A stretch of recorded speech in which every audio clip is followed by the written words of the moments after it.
In tonight's news edition, His Majesty the King reviews political developments in the Middle East during talks with British parliamentarians and also meets British politicians and intellectuals. Holding a meeting in the city of Aqaba, the cabinet adopts a number of decisions to enhance the development process in the southern city.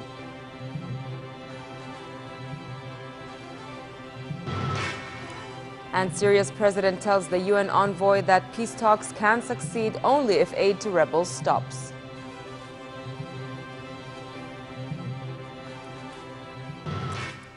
Good evening and welcome to the news at 10. His Majesty the King met members of Britain's House of Commons for a discussion on cementing Jordanian-British ties. The meeting also dealt with political developments in the Middle East, especially Syria, and efforts to bring about peace in the region. Also during a meeting with British politicians, intellectuals and academics, King Abdullah spoke about the huge burdens placed on Jordan for hosting Syrian refugees. We have more in this report. The crisis in Syria and Middle East peace efforts figured high on talks in London between His Majesty King Abdullah and British Prime Minister David Cameron. They also addressed ways of boosting ties between Jordan and the United Kingdom.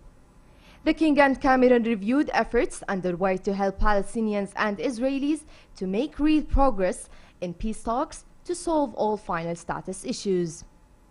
Negotiations, the King said, should proceed according to the two-state solution and independent Palestinian state on 1967 borders with East Jerusalem as its capital, living in peace and security alongside Israel. The King stressed London's key role, along with the influential international parties, to bring the views of Palestinians and Israeli closer.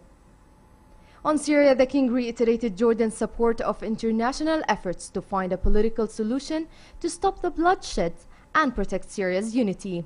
The King said Jordan's hosting of over 500,000 Syrian refugees had placed enormous burdens on the kingdom, thanking Britain for its support in that regard and calling on the world community to increase aid for them. Cameron made it clear he is committed to strengthening relations with Jordan and said he recognized King Abdullah's endeavor to achieve regional security and stability, support Middle East peace efforts, and press on with reform at home. King Abdullah also told British Foreign Secretary William Hague that Jordan would continue coordination with Britain and all other stakeholders to push the Middle East peace process forward. The push for peace, he said, should be based on the two-state solution, calling on all parties to help in the decades-old conflict. He warned that missing the opportunity for peace would push the region into the unknown. Hague commended Jordan's efforts to deal with regional challenges and pursue the reform drive. Also in London, King Abdullah met members of Britain's House of Commons, during which he renewed Jordan's support for a comprehensive political solution in Syria.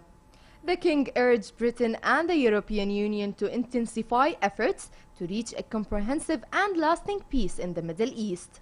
He told the lawmakers, Jordan is committed to a roadmap towards achieving comprehensive reform and has taken important steps to develop political life and enhance participation in decision-making. The King also told a group of British politicians, intellectuals and academics that the two-state solution is the only way to end the conflict between the Israelis and the Palestinians and achieve a just and a comprehensive peace in the region. He said the Arab Spring was an opportunity for Jordan to proceed with a roadmap for a gradual and national reform and made real achievements that made the kingdom as a regional model. The talks came a day after the King addressed the World Islamic Economic Forum, where he highlighted investment opportunities in Jordan. The London visit underlined the deep relations between the two countries, with emphasis on forging closer cooperation between the two countries in various fields. Hibal Atoum for the News at 10. The Council of Ministers convened a session in the city of Aqaba and adopted decisions to bolster development in the southern governorate. Prime Minister Abdullah Mansour said during the meeting, attended by local community leaders in Aqaba, that the government was keen to effectively utilize the meager resources in the region. He said the dividends of development in the Aqaba Special Economic Zone should reach all surrounding areas of the governorate, which remained underdeveloped. Mansour said the cabinet decided to annex Wadi Aqaba to the Aqaba Special Economic Zone Authority and urged the authority to help other areas through job-creating schemes. The Prime Minister said the government had a vision for development of the area between the Dead Sea and Aqaba to turn it into an investment attraction. He said the cabinet had approved the launching of a Red Sea water desalination facility, the kingdom's second largest water project. The 1 billion dinar venture, he said, would provide drinking water equivalent to the DC water conveyance project. He said Jordan, which will carry out the project alone, would hold international contacts on the project, which will help the upgrade and region and generate jobs. World powers seem unlikely to meet their goal of convening peace talks on Syria in Geneva next month. Differences emerged between Washington and Moscow over opposition representation. Syrian President Bashar al-Assad said the success of the peace talks was tied to stopping support for the rebels. We get more in this report. In a meeting with UN envoy Lakhdar Brahimi, President Bashar al-Assad said talks to end Syria's civil war would only succeed if foreign powers ended support for rebels. Brahimi is in Damascus to meet Syrian officials in an effort to shore up support for the faltering peace talks. State television quoted Assad as telling Brahimi the success of any political solution is tied to stopping support for what he called terrorist groups and pressuring their patron states. The Geneva II talks, planned for November 23rd, aim to start a political process to end the civil war in which more than 100,000 people have been killed. Brahimi has angered the opposition by saying that Iran should attend Geneva II. The rebels and political opposition say any negotiations should be based on Assad's removal. Assad and Iran, however, have said they will only go to talks that set no preconditions. The Syrian leader said only the Syrian people are authorized to shape the future of Syria. The Iranian ambassador to Syria has said Tehran was ready to attend the Geneva meeting. With no political horizon for the conflict, hundreds of Syrian civilians have been evacuated from their homes outside Damascus. They were taken to temporary shelters in what is a rare moment of coordination between the Syrian government and rebels. This enabled 1,800 civilians to flee a besieged town on the edge of Damascus, but thousands remain trapped with little food, water, or medicine. A source in the Ministry for Social Affairs said the evacuation from Al-Mu'adhamiyah had gone ahead with the help of the Syrian Arab Red Crescent and some civil groups.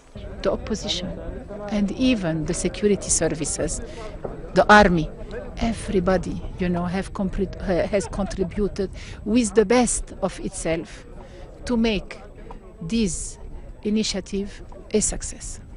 Forces loyal to President Bashar al-Assad have used sieges to root out rebels from residential areas. This is the third such evacuation from Al-Mu'adhamiyah, and the United Nations says 3,000 women and children have already left. The opposition says 12,000 people face starvation and death in the town, which they describe as 90% destroyed.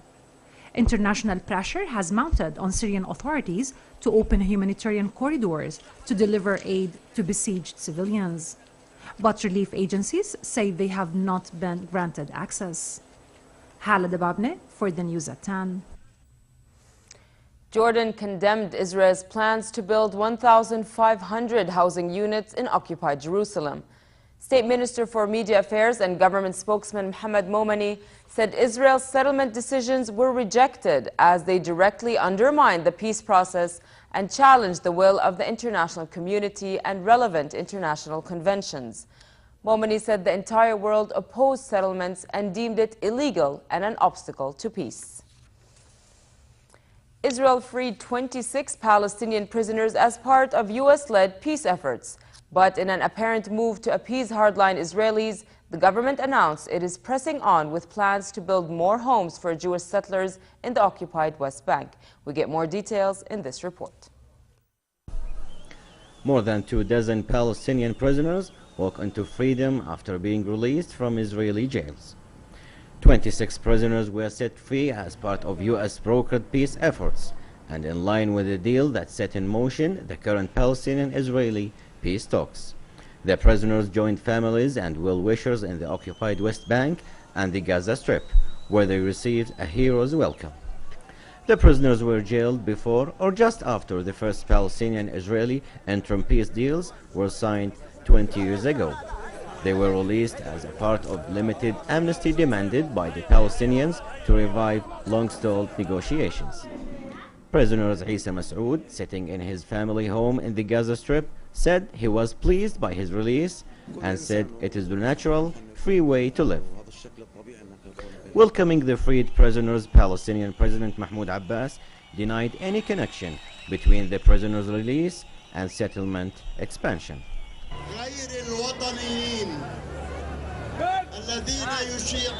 Some non-nationalists spread rumours that we made this agreement instead of a settlement freeze.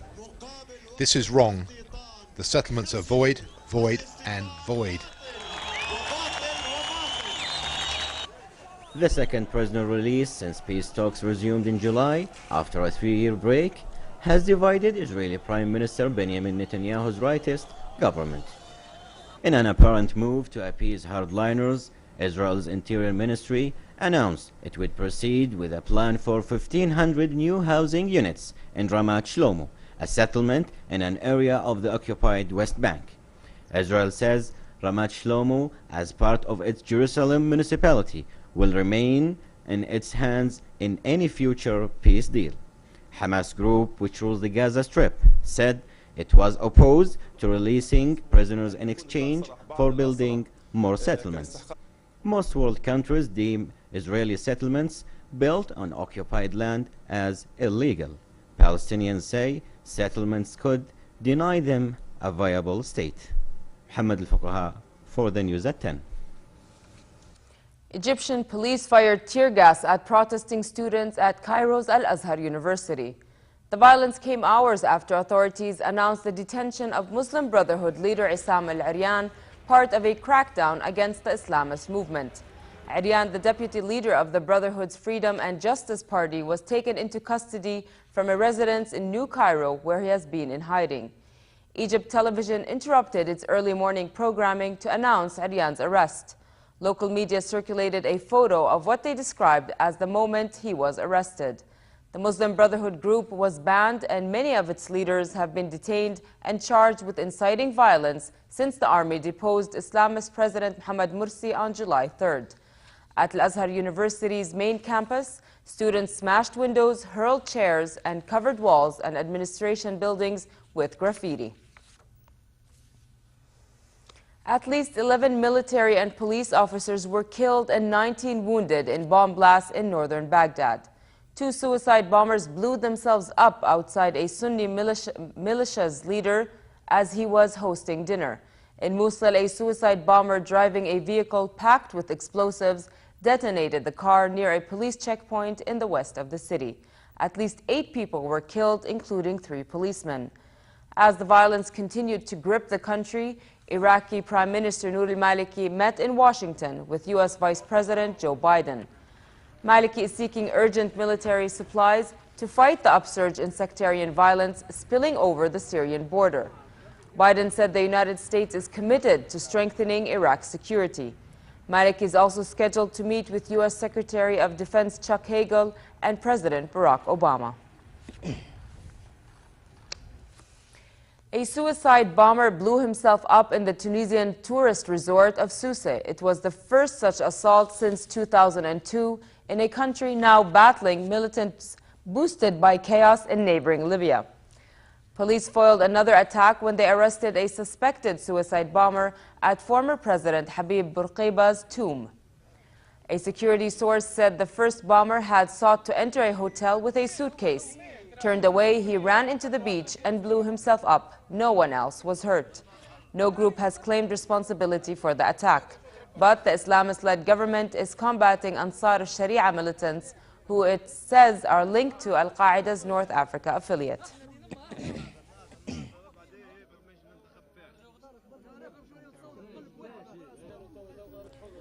4 Frenchmen held hostage in Sahara Desert by Al-Qaeda-linked gunmen for 3 years flew home and were reunited with their families. Paris dismissed media reports it had paid a ransom for their release. The men were kidnapped in 2010 while working for French nuclear group Areva in northern Niger. They were freed after secret negotiations conducted by the government of Niger. This report has more. After secret talks, 4 French hostages kidnapped 3 years ago by Al-Qaeda's North African wing in Niger have finally been released. The freed hostages were flown into Niger's capital, where they were greeted by the French foreign and defense ministers and the Niger president.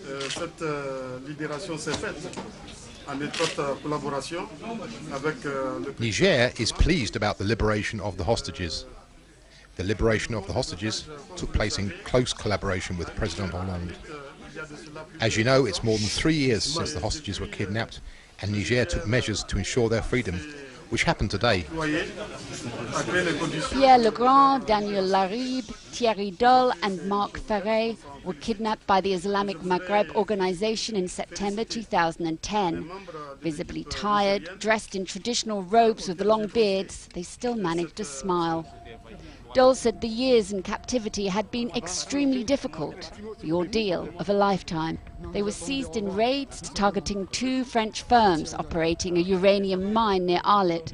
The men were all employees at the mine of the French nuclear company Areva. The conditions of the release were not clear, but the French government has denied it paid a ransom. There were sporadic signs the men were still alive, such as this video filmed around 2 years after they were first kidnapped. But many were concerned for their lives after France's military campaign in neighboring Mali earlier this year. Reports of American spying on European citizens and leaders has sparked an uproar. European Union members of Parliament took their case to the White House for a meeting with a top administration official. The EU Delegation's Civil Liberties Committee went to the White House to meet with Karen Donfred, the Senior Director for European Affairs for the National Security Council. The group of parliamentarians have been meeting with officials from various U.S. agencies, including the State Department, Commerce Department, and intelligence agencies throughout the week to communicate their concerns.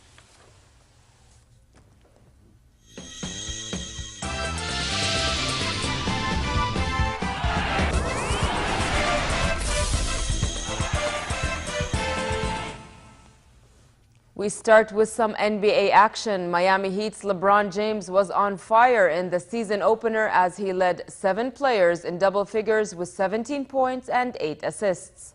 Host Miami received its championship rings and then took care of the Chicago Bulls, beating them 97-89. Chris Bosh scored 16 points, while Dwayne Wade and Mario Chalmers added 13 apiece for the Heat, while Carlos Boozer led all scorers with 31 points and Jimmy Butler added 20 for the Bulls.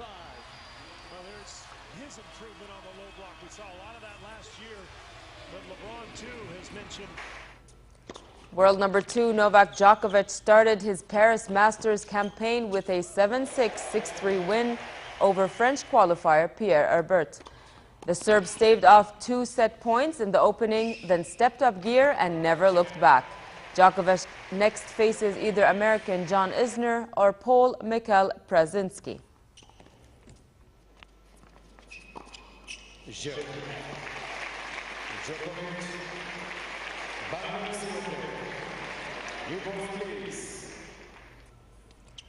We stay with the same tournament where Richard Gasquet kept his ATP World Tour Finals hopes alive when he overcame Fernando Verdasco 7-5, 6-7, 6-3 to reach the 3rd round.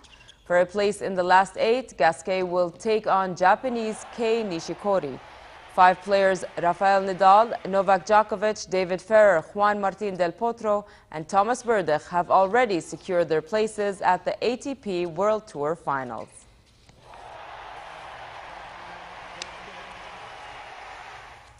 And finally, cool and cloudy tonight with southeasterly brisk and dusty winds. Tomorrow, unstable conditions will continue with a noticeable drop in temperatures. Clouds will continue to gather, bringing a chance for thundery showers. Winds will be northeasterly dusty. The Gulf of Aqaba should expect a fair night and warm tomorrow with the appearance of clouds. Winds will be northerly moderate, picking up at times, and seas slightly choppy. Next are the lows and highs for tonight and tomorrow.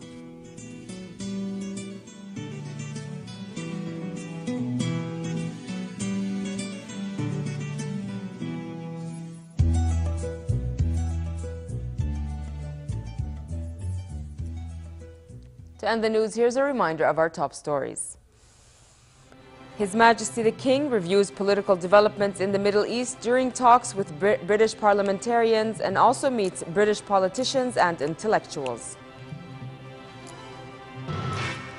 Holding a meeting in the city of Aqaba, the cabinet adopts a number of decisions to enhance the development process in the southern city.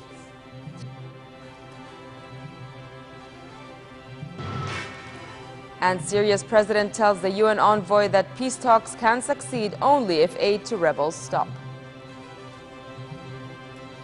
With that, we come to the end of tonight's news. I'm Nancy Khair. Thank you for watching and have a good night.